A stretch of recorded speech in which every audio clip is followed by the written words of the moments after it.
Face au Big Bang numérique, les métiers du chiffre doivent se réinventer.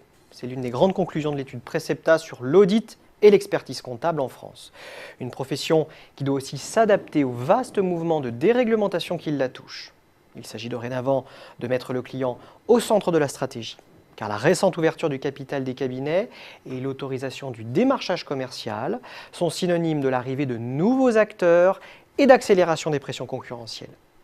Les cabinets doivent alors intensifier leurs efforts dans le domaine marketing et commercial pour fidéliser leurs clients actuels en leur vendant notamment des prestations à plus forte valeur ajoutée. Mais aussi, et c'est inévitable, chasser les clients de leurs confrères. Des clients dont les besoins et les attentes évoluent. Ils ont besoin d'être accompagnés tout au long de la vie de leur entreprise, de la création jusqu'à sa transmission. Ils ont besoin d'être aidés dans la gestion quotidienne de leur société. Surtout, ils ont besoin d'une vision prospective pour construire le futur plutôt qu'un bilan du passé.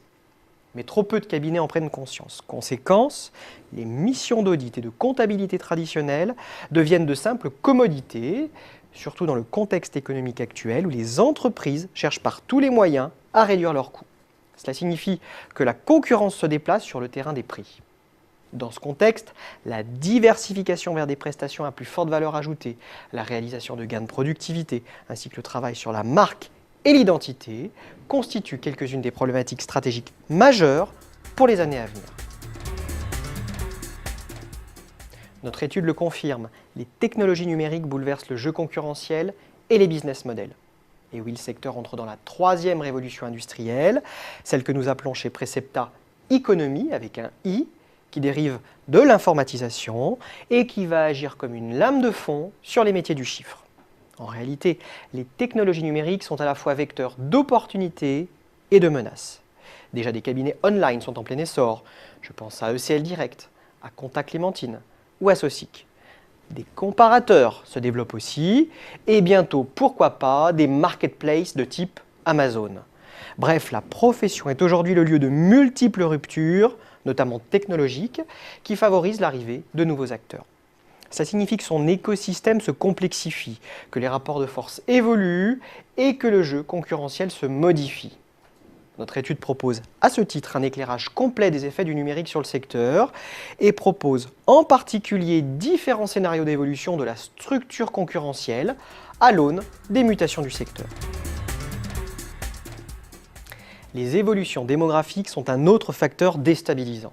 Elles imposent aux cabinets de relever d'importants défis stratégiques. D'un côté, l'arrivée dans le monde du travail des digital natives nécessite de repenser les modes de management, l'organisation et l'offre des cabinets. De l'autre côté, la multiplication des départs à la retraite des associés, dans un contexte de baisse de la rentabilité, pose inévitablement des problèmes aux cédants lors de la vente de leurs fonds, tout en offrant des opportunités de rachat à bon prix aux leaders de la profession. De fait, les évolutions démographiques doivent obliger la profession à prendre rapidement le virage du numérique pour réaliser des gains de productivité, automatiser les missions de base afin de libérer des ressources et se redéployer sur des prestations à plus forte valeur ajoutée. Prendre le virage du numérique aussi pour acquérir et fidéliser de nouveaux clients avec les outils du web marketing.